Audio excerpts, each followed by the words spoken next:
आऊज़ु बिल्लाहि मिनश शैतानिर रजीम बिस्मिल्लाहिर रहमानिर रहीम। Knowledge factory के मुअज़्ज़ज़ साथियों, अस्सलामु अलैकुम। नाज़रीन इकराम, गुज़श्ता वीडियो में हमने इब्लीस की पैदाइश से लेकर तख्लीक़ आदम तक मुख्तलिफ हालात व वाक़यात से मुतल्लिक़ आगाही हासिल की, जिसमें हमने बताया कि इंसानों से पहले ज़मीन पर कौन सी मखलूक थी और इनका तर्ज़ ज़िंदगी क्या था, और मज़ीद यह कि इब्लीस कैसे ज़मीन से आसमान की वुसअतों तक पहुँचा और अपनी रियाजत और इबादत की वजह से अल्लाह के यहाँ मुकर्रब मुकाम हासिल किया।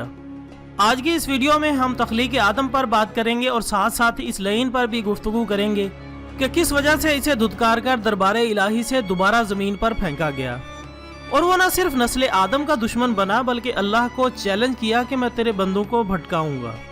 लेकिन ये वीडियो शुरू करने से पहले मेरी आपसे गुजारिश है कि इस वीडियो को देखने से पहले आप इसका पहला हिस्सा लाजमी देखें, जिसका लिंक आपको इस वीडियो की डिस्क्रिप्शन में मिल जाएगा। तो नाज़रीन इकराम, कुरान मजीद फुरकान हमीद सूरत बकरा आयत 30 ता 35 में इरशाद बारी ताला है, और जब आपके रब ने फरिश्तों से कहा कि मैं जमीन में एक खलीफा बनाने वाला हूँ, तो वो कहने लगे क्या तू इसे खलीफा बनाएगा जो जमीन में फसाद मचाएगा और खून बहाएगा, जबकि हम तेरी हम्दो सना के साथ तस्बीह और तकदीस भी कर रहे हैं। अल्लाह ने इन्हें जवाब दिया कि जो कुछ मैं जानता हूँ वो तुम नहीं जानते। इसके बाद अल्लाह ताला ने आदम को तमाम अशिया के नाम और सिफात सिखा दिए। फिर इन अशिया को फरिश्तों के रूबरू पेश करके इनसे कहा कि अगर तुम अपनी बात में सच्चे हो तो मुझे इन अशिया के नाम तो बताओ। फरिश्ते कहने लगे कि नुक्स से पाक तो तेरी ही जात है, हम तो इतना ही जानते हैं जितना तूने हमें सिखाया, और हर चीज को जानने वाला और इसकी हिकमत को समझने वाला तू ही तो है। अल्लाह ताला ने आदम से फरमाया कि ए आदम, इन फरिश्तों को इन अशिया के नाम तो बताओ। तो जब आदम ने फरिश्तों को इन चीजों के नाम बताए तो अल्लाह ने फरिश्तों से कहा, क्या मैंने तुम्हें यह नहीं कहा था कि मैं ही आसमानों और जमीन की पोशीदा बातें जानता हूं, और इन बातों को भी जानता हूं जो तुम जाहिर करते हो और इन बातों को भी जो तुम छुपाते हो। नॉलेज फैक्ट्री के दोस्तों, अल्लाह पाक ने सब मलाइका मुकर्रबीन को इकट्ठा फरमाया। अर्श के साए में जब सब जमा हुए तो हजरत आदम अलैहिस्सलाम का पुतला लाया गया और रूह को हुक्म दिया कि इसमें दाखिल हो जा। पुतले ने जैसे ही आंखें खोली तो बाज रिवायत के मुताबिक आंखें खोलते ही हजरत आदम अलैहिस्सलाम को छींक आई थी, तो उन्होंने कहा था शुक्र अल्हम्दुलिल्लाहि रब्बिल आलमीन। इसके बाद हजरत आदम अलैहिस्सलाम की नजर अर्श के माथे पर पड़ी तो इन्हें वहां ला इलाहा इल्लल्लाहु मुहम्मदुर रसूलुल्लाह लिखा नजर आया। अर्श के माथे पर कलमा तैयबा पढ़कर हजरत आदम अलैहिस्सलाम ने बारगाह इलाही में सवाल किया कि ऐ मेरे परवरदिगार, ये कौन खुश नसीब है जिनका नाम आपके नाम के साथ जुड़ा हुआ है। जवाब मिला कि ऐ आदम, ये नाम नबी आखिरुज़्ज़मान सल्लल्लाहु अलैहि वसल्लम का है जो आपकी औलाद में से होंगे। नाज़रीन इकराम, इसके बाद वो वक्त आया जिसने इबादत गुजार जाहिद आबिद अज़ाज़ील को इब्लीस बना दिया। कुरान मजीद फुरकान हमीद सूरत बकरा आयत 36 में इरशाद होता है, और जब हमने हुक्म दिया फरिश्तों को कि सजदा करो आदम को, तो सब सजदे में गिर पड़े मगर शैतान ने इसे ना माना और तकब्बुर किया और काफरों में हो गया। दोस्तों, बाज़ रिवायत के मुताबिक पहले मुकर्रब फरिश्तों ने बारी बारी सजदा किया था। सबसे पहले जिब्राइल, फिर मीकाईल, फिर इसराफील और फिर इज़राइल ने अल्लाह के हुक्म की तामील की। फिर सब मलाइका, सब फरिश्तों ने हजरत आदम अलैहिस्सलाम को सजदा किया। इब्लीस ने सजदा नहीं किया और खड़ा रहा। बारगाह इलाही से सवाल हुआ कि ए इब्लीस, सजदा क्यों नहीं किया। याद रहे ये नया नाम इससे पहले तक अज़ाज़ील ही था। इब्लीस ने जवाब दिया कि ए अजमत देने वाले रब, मैं आदम को क्यों सजदा करूं, मैं इससे बेहतर हूं। आदम मिट्टी से बनाया गया है जबकि मैं आग से बना हूं और मैं इससे बेहतर हूं। इतना कहना ही था कि इब्लीस की हैयत तब्दील होना शुरू हो गई। आसमानी लिबास छिन गया, लानत और रुसवाई का लिबास इब्लीस के बदन पर जेब हो गया। गले में लानत का तोक जो नूर खुशबू अता हुआ था छिन गया। इसकी जगह गलाजत, ताफुन, हैबतनाकी मिल गई। फरिश्तों ने जब सजदे से सर उठा के इब्लीस की हालत देखी तो दोबारा सजदे में गिर गए। बाज़ उलमा किराम नमाज में मौजूद दूसरे सजदे को इसी सजदे की यादगार करार देते हैं। रिवायात में मिलता है कि इस नाफरमानी के बाद इब्लीस को 100 साल तक तंगो तारीक जगह पर कैद रखा गया। जब कैद तन्हाई से 100 साल बाद बाहर निकाला गया तो इसकी शक्ल बुरी तरह मसख हो चुकी थी। सबसे पहले तमाम मुकर्रब फरिश्तों ने इब्लीस पर लानत की, फिर बाकी सब फरिश्तों, कुल मलाइका सब ने इब्लीस पर लानत भेजी। इब्लीस अपनी जिद पर डटा रहा कि मैं आदम से बेहतर हूँ। ऐ अल्लाह, आपने मेरे मुकद्दर में ये सब लिख दिया था, मैंने ऐसे करना था। जवाब में इरशाद होता रहा, नहीं इब्लीस, तेरी खता है, ये तुम्हारी गलती है कि तुमने हमारे हुक्म से रूगर्दानी की। اس کے بعد ابلیس نے بارگاہ الہی میں عرض کی کہ اگر میں راندہ درگاہ ہی ٹھہرا ہوں تو میری یہ خواہشیں پوری کی جائیں۔ بعض علماء کرام کے نزدیک ابلیس نے اپنی عبادت کے صلے میں یہ خواہشیں کی تھی اور اللہ تعالیٰ سے کہا تھا کہ آپ کا وعدہ ہے کہ نیکوں کو اجر ضرور دیں گے، میں یہ اجر دنیا میں ہی چاہتا ہوں۔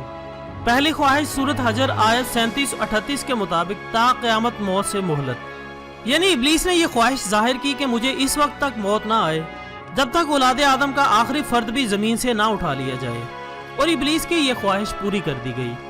اس کے بعد ابلیس نے دوسری خواہش کی کہ مجھے طاقت دے کہ میں تیرے بندوں کو راہ حق سے بھٹکاؤں بہکاؤں۔ ارشاد ہوا تیری یہ خواہش بھی پوری ہوئی، مگر میرے نیک بندوں پر تیرا داؤ نہ چل سکے گا، تیرا فریب ان پر ہی چل سکے گا جو اس بات کی خامی رکھتے ہوں گے، اور ان کے لیے ہم نے جہنم کا عذاب تیار کر رکھا ہے۔ ابلیس کی تیسری خواہش یہ تھی کہ میری اولاد بہت زیادہ ہو اور ان کی طویل عمریں ہوں تاکہ میں اور میرا قبیلہ تیرے بندوں کو بھٹکائے۔ بارگاہ الہی سے ابلیس کی یہ خواہش بھی پوری ہوئی۔ ابلیس کی چوتھی خواہش یہ تھی کہ میں جو رنگ روپ شکل و صورت اختیار کرنا چاہوں کر سکوں۔ ارشاد الہی ہوا کہ تیری یہ خواہش بھی پوری کی، مگر تو کبھی بھی نبی آخر الزماں محمد مصطفیٰ صلی اللہ علیہ وآلہ وسلم کی صورت اختیار نہ کر سکے گا جسے میں آخری زمانے میں پیدا کرنے والا ہوں۔ معزز خواتین و حضرات، تمام خواہشیں پوری ہونے کے بعد ابلیس اس طاق میں رہا کہ حضرت آدم اور حوا کو بہکایا جائے اور ان سے کسی طرح سے نافرمانی کروائی جائے۔ موقع پا کر ابلیس جنت میں داخل ہوا، سیدھا حوا کے پاس جا کر دھاڑے مار مار کر رونا شروع کر دیا۔ ساکنان جنت چونکہ سارے واقعے سے واقف تھے وہ بھی اکٹھے ہو گئے۔ اما حوا نے رونے کی وجہ پوچھی تو ابلیس کہنے لگا مجھے آپ کے مستقبل کی فکر ہے، اللہ پاک عنقریب آپ سے ناراض ہونے والے ہیں، آپ کو اور آپ کے شوہر کو آنے والی مصیبتوں سے بچانا چاہتا ہوں، آپ بہت زیادہ عبادت کیا کریں، اللہ پاک سے ہمیشہ توبہ استغفار کیا کریں۔ ابلیس کی یہ باتیں سن کر اما حوا کو ابلیس اپنا ہمدرد لگا، مگر ابلیس کا اصل مقصد چونکہ کچھ اور تھا اس لیے وہ باقی ساکنان جنت کے سامنے نہیں کہہ سکا۔ لیکن بعد میں اس نے اما حوا کو علیحدگی میں ورگلایا کہ جس درخت کے قریب جانے سے منع کیا گیا ہے اسی درخت کا پھل کھا لیں۔